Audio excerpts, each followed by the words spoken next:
Hihi. Hai YouTube. Gimana kabarnya?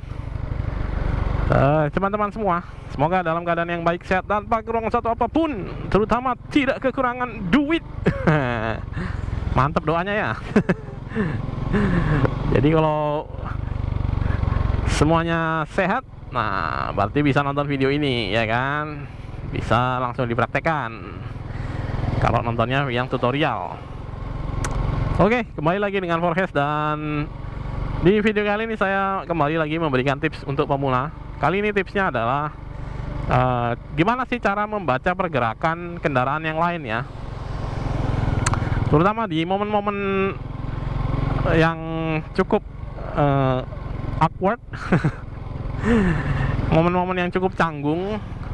Apakah kita harus maju, kita harus ngambil ke kanan, atau kita harus ngambil ke kiri, atau kita harus berhenti nungguin lewat. Nah ini dia, saya akan berikan tips-tipsnya ya. Jadi silakan teman-teman tonton videonya sampai habis. Oke, ini pemandangannya saya kasih lihat tuh, pemandangan tuh Gunung Salak di sana tuh. Wow, mantap sekali. Oke, dan ini untuk membaca arah laju kendaraan yang lain, terutama yang di arah depan maupun di arah belakang ya, sama aja sih sebetulnya. Jadi buat pemula, saya sarankan sih nyari pengalaman dulu yang banyak ya. Jadi cari pengalaman dulu yang banyak, jalan dulu seperti biasa di situ, nggak usah terlalu ngeribetin masalah ini sebetulnya ya. Jadi cari dulu pengalamannya. Nah baru nanti kemudian ketika banyak menghadapi situasi-situasi yang canggung, yang awkward, canggung, harus ngapain sebaiknya. Nah ini kembali lagi, panduan saya adalah mengerem itu lebih baik daripada kita jalan terus tapi nggak bisa tahu ujungnya apa gitu, apa yang bakalan terjadi.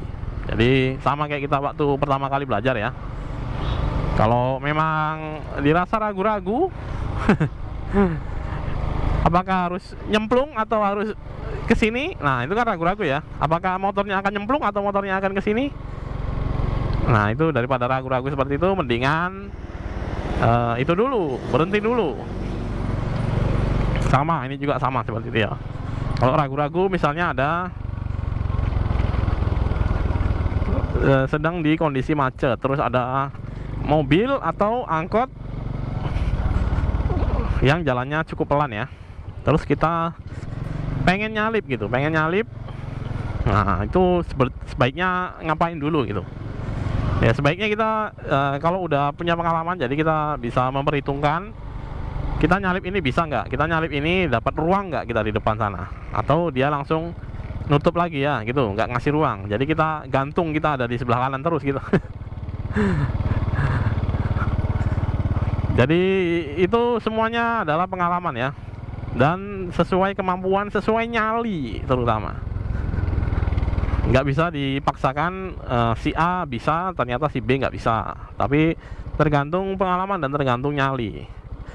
Tergantung pengalaman itu ya, termasuk untuk perhitungannya, terus untuk kecepatannya, terus untuk kondisi motornya sendiri, bisa nggak nyalip, bisa nggak kesini ke situ ya. Terus kemudian pengalaman itu juga misalnya ada ibu-ibu jalan di tengah gitu, nah itu maksudnya apa gitu, apa yang mesti biasanya dilakukan. Kalau saya biasanya saya kasih klakson dulu ya, ting ting, tapi saya nggak langsung mendahulunya dari kanan maupun dari kiri ya. Saya kasih klakson dulu ketika dia udah ngeh, mungkin dia lupa nyalain sen ya, mau belok ke kanan lupa nyalain sen, dia mungkin langsung akan nyalain sen kanan, jadi saya bisa ngambil dari sebelah kiri.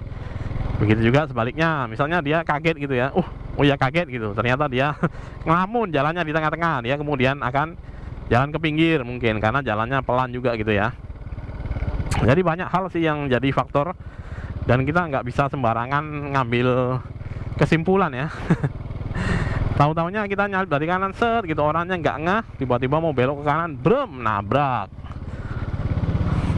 Sama juga seperti itu kalau misalnya orangnya di tengah gitu lagi ngelamun, terus tiba-tiba dia sadar, terus dia mau ke pinggir sebelah kiri, kita mau nyalip dia dari sebelah kiri juga, belum nabrak.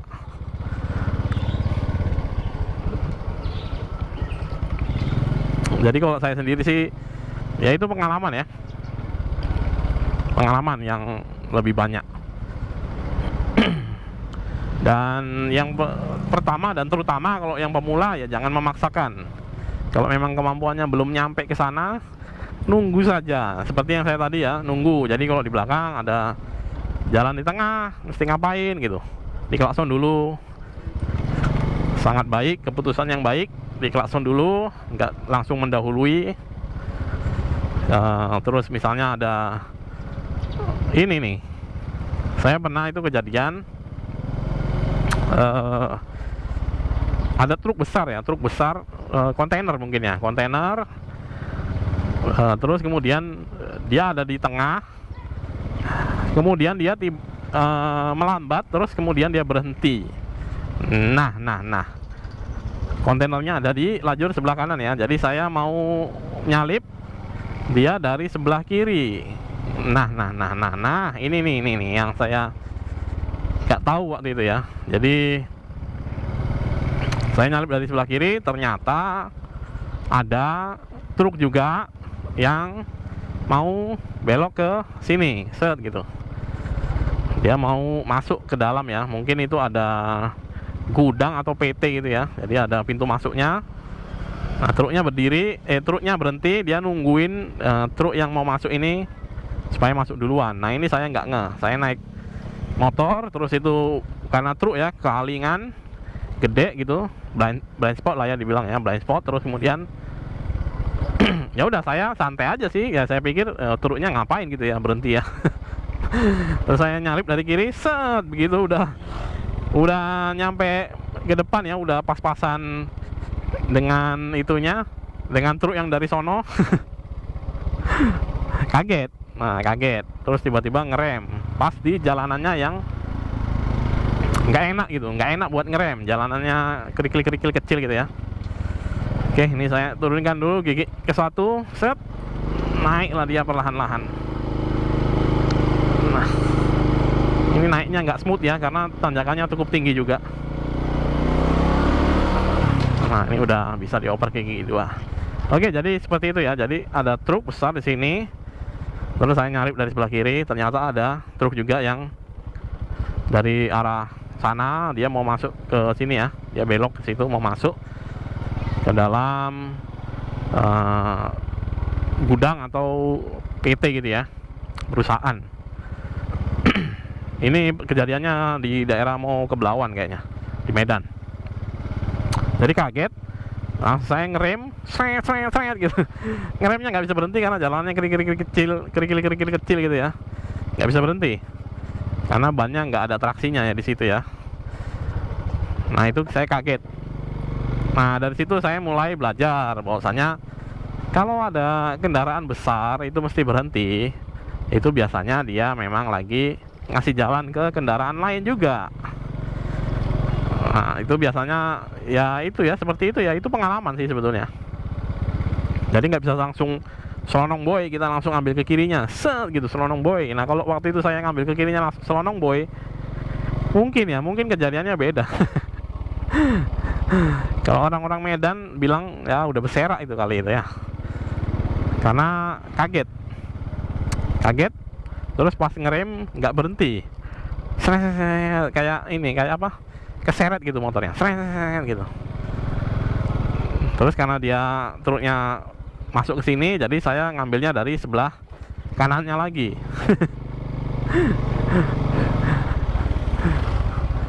Dan itu ya bikin kaget ya. Waktu itu juga saya boncengan, jadi kagetnya berdua.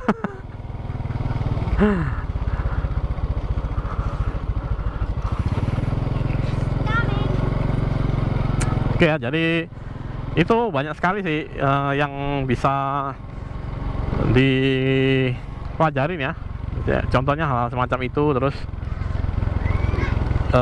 misalnya kalau malam hari itu kan ada lampu ya, jadi kalau siang hari kan nggak kelihatan nih orang keluar tiba-tiba dari gang. Nah kalau siang hari kan nggak kelihatan nih. Kalau malam hari mungkin terbantu ada lampu ya, mungkin ya kita bisa antisipasi sedikit. Nah kalau yang siang-siang gini orang shwet gitu, nah itu juga lagi-lagi pengalaman. Kalau ada jalanan seperti itu biasanya saya pelan atau menghindarinya, saya ngelewatin tengah. Terus kalau misalnya pas tiba-tiba ada yang keluar gitu ya, saya kaget. Nah itu biasanya reaksi saya yang pertama adalah klakson, teng teng gitu. Itu biar orangnya juga ngeh ya ada yang lewat. Ya jadi seperti itu. Itu pengalaman-pengalaman saya ya, yang cara untuk bisa tahu. Yang paling gampangnya sih ya tinggal dilihat aja dia nyalakan sen atau enggak ya. Misalnya mobil nyalakan sen ke kanan, artinya dia mau belok kanan, atau dia ngasih tanda gitu bahwasanya di kanan itu ada kendaraan besar atau apa gitu, jadi nggak bisa nyalip dari kanan. Biasanya sih seperti itu ya.